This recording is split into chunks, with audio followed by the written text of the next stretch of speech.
1944, pouco antes de ser fuzilado pelos nazistas, o francês Marc Bloch, um dos maiores historiadores do século XX, escreveu: uma epidemia supõe duas coisas: gerações de micróbios e, no momento em que a doença se instala, um terreno. O curioso é que a preocupação dele não tinha nada a ver com a biologia. Esse tal de terreno que ele falava, na verdade, se referia às condições históricas sob as quais um determinado fenômeno tem a possibilidade de acontecer.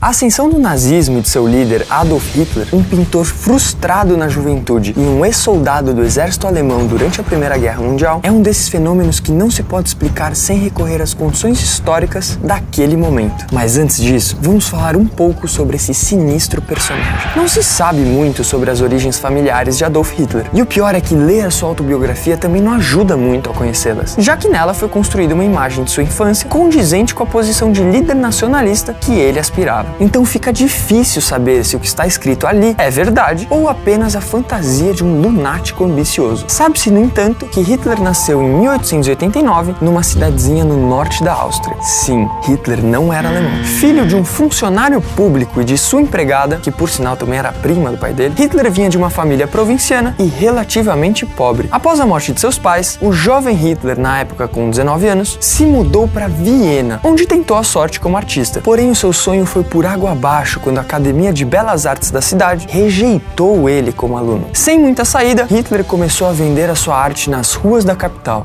Foi vender a sua arte com as coisas que a natureza dá. Foi ainda durante essa estadia em Viena que Hitler teve o seu primeiro contato com as ideias antissemitas de Liebenfels e com o pan-germanismo de Schonerer, que o levaram a acreditar piamente uma suposta superioridade da raça ariana. Com as suas pretensões artísticas destruídas, Hitler se mudou novamente. Dessa vez, ele foi para Munique, e foi lá que o garoto decidiu se alistar no exército alemão. Não por acaso, era bem a época que estava rolando o começo da Primeira Guerra Mundial. Empolgado com as ideias nacionalistas de seu tempo, Hitler achou que era uma boa ideia metralhar outras pessoas. Mas, felizmente, sua carreira como militar não foi muito melhor do que como pintor. Por ter vindo de outro país, Hitler nunca conseguiu ser nada além de um soldado raso, apesar de receber algumas medalhas pelo seu empenho e determinação. De qualquer forma, a experiência na guerra deixou nele uma série de ressentimentos que teriam consequências dramáticas para a história da Europa e do mundo. Em novembro de 1918, a Primeira Guerra Mundial terminou com a Alemanha derrotada e humilhada pelas potências aliadas. E no ano seguinte, o Tratado de Versalhes foi assinado e formalizou o fim desse conflito. Esse tratado obrigou a Alemanha a abrir mão de suas colônias e de partes de seu território, a assumir a culpa pelos danos causados à Tríplice Entente, a pagar uma multa enorme para custear as reparações de guerra e, para completar, a Alemanha foi forçada a diminuir os seus efetivos militares de mais de 13 milhões de soldados para apenas 100 mil homens. O país que havia entrado na guerra como uma potência imperialista de salto alto, toda orgulhosa e poderosa, saiu dela arruinada, retalhada, endividada e praticamente sem exército e indústria. Não dá nem para imaginar o tamanho do recalque que essa derrota causou em boa parte dos alemães. Aquela vitória esmagadora que iria provar a superioridade alemã só não rolou. Hitler literalmente encarnou esse sentimento amargo de derrota. Mas mais do que isso, ele soube se aproveitar desse clima de insatisfação generalizada para levar adiante um plano macabro. Em 1919 foi estabelecida no Império Alemão uma república conhecida como República de Weimar. Ela instituiu um regime democrático em que havia um parlamento federal, eleito pela população, chamado de Reichstag, e um presidente da república, responsável por nomear o chanceler, a autoridade máxima do poder executivo. Porém, os primeiros anos dessa república foram muito turbulentos. A economia não ia nada bem. As dívidas acabaram com os cofres públicos. A inflação atingiu níveis estratosféricos e, como consequência final, o bolso dos trabalhadores da classe média alemã havia ficado completamente vazio. Por essas e outras, o SPD, Partido Social Democrata Alemão, que comandava o governo, começou a enfrentar muita oposição. Os conservadores de direita defendiam a reorganização da monarquia e os mais radicais propunham até uma ditadura. Já os grupos de esquerda criticavam as reformas republicanas como insuficientes e alguns chegavam a propor a instauração de um regime comunista comunista. Por causa dessa polarização ideológica, surgiram diversos tipos de discursos políticos. O problema é que alguns eram extremamente perigosos para a frágil democracia germânica. Haviam mais de 70 grupos que possuíam um discurso nacionalista e positivista que culpava os democratas, os judeus, os liberais e os movimentos de esquerda pela derrota na Primeira Guerra Mundial e pelo Tratado de Versalhes. A Revolução Bolchevique de 1917 deixou muita gente com medo. E dentro desses grupos teve um que acabou se destacando muito.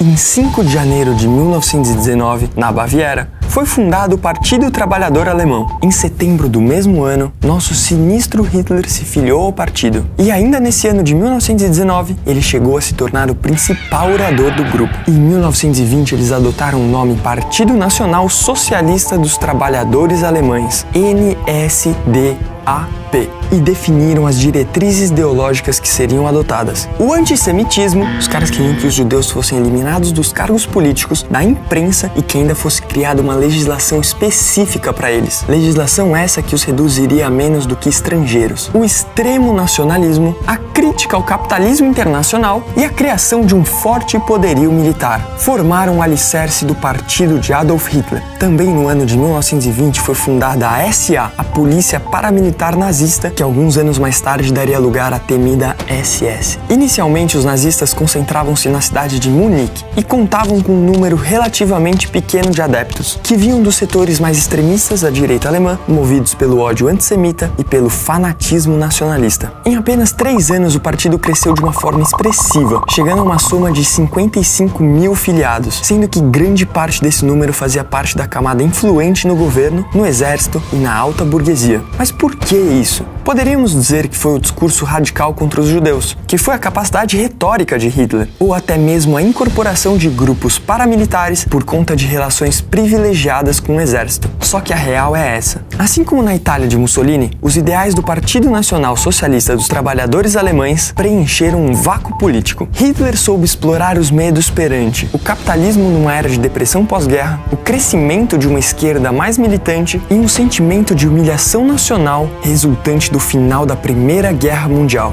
Enquanto o atrito entre os ideais democráticos e os ideais comunistas desgastava a recente República Alemã, o nazismo surgiu como uma terceira opção. Para muitos, a última opção para evitar o colapso do frágil liberalismo alemão e a revolução do proletariado. Enfim, voltando ao Partido Nacional Socialista dos Trabalhadores Alemães, ou simplesmente Partido Nazista. A crise política e econômica transformou a Alemanha em um barril de pólvora prestes a explodir. O estouro, porém, veio de dentro de uma cervejaria. Em novembro de 1923, inspirados no movimento fascista de Mussolini, Hitler e alguns de seus companheiros de partido iniciaram uma rebelião em uma cervejaria de Munique. Usando a crise como pano de fundo, os nazistas iniciaram um golpe para tomar as rédeas da Alemanha. O golpe arquitetado por ele e seus companheiros de partido em 1923, que ficaria conhecido como Putsch de Munique, foi um fracasso. Hitler foi preso e o partido ficou praticamente desestruturado, mas Adolfinho não se abalou com isso. Durante os 9 meses em que ficou preso, ele escreveu sua autobiografia, intitulada de Mein Kampf. Lá ele deixou registrado todo o seu ódio aos judeus e comunistas, além de ter exaltado muito o nacionalismo alemão. No fundo, ele só reforçou os ideais do partido nazista através da sua história de vida. Entretanto, ao sair da prisão, Hitler se deparou com uma Alemanha bem diferente daquela que conhecia quando foi preso. Entre 1924 e 1929, a economia do país havia passado por uma recuperação graças à ajuda de capital norte-americano. As indústrias retomaram suas atividades, as taxas de desemprego e de inflação diminuíram, os salários aumentaram, tudo muito bem, tudo muito bom. Isso sem falar que Hitler teria que esperar até 1930 para que seu partido começasse a se erguer novamente como uma força política influente. A situação estava complicada para o Adolfinho. Só que aí a grande crise de 1929 chegou à Europa. Então, a íntima relação com os Estados Unidos, o país antes responsável pela reabilitação econômica deles, acabou levando a Alemanha mais uma vez à ruína. Pra quem não tá ligado aí, essa crise começou justamente nos Estados Unidos. E dessa vez foi ainda pior. As indústrias alemãs e o setor bancário quebraram completamente. Em 1930, a produção industrial alemã caiu para 58% do que era em 1928. Mais de 5 milhões de trabalhadores perderam o emprego, o que dá mais ou menos 8% aumento da população. As consequências dessa crise foram tão severas que o governo alemão não conseguiu fazer muita coisa naquele primeiro momento. Porém, essa suposta incompetência do Reichstag em lidar com a crise não passou desapercebida. Por causa dessa situação caótica que se instaurou na Alemanha, vários setores da população alemã começaram a perder a fé no sistema de partido e na própria república. Olha aí o tempo fechando para a democracia. O pior é que ainda a Constituição de Weimar, apesar de essencialmente liberal e democrática, previa a possibilidade de um regime ditatorial em casos de exceção. E foi exatamente por essa fresta que Hitler e os nazistas chegaram ao poder. Apoiado por parte dos empresários, da classe média e dos trabalhadores alemães, o Partido Nazista conquistou influência suficiente no parlamento, mais precisamente 230 de 608 cadeiras no Parlamento Federal, para, em 1933, conseguir forçar a nomeação de Adolf Hitler para o cargo de chanceler. Você entendeu? Chanceler, sacou? O cargo mais importante do rolê.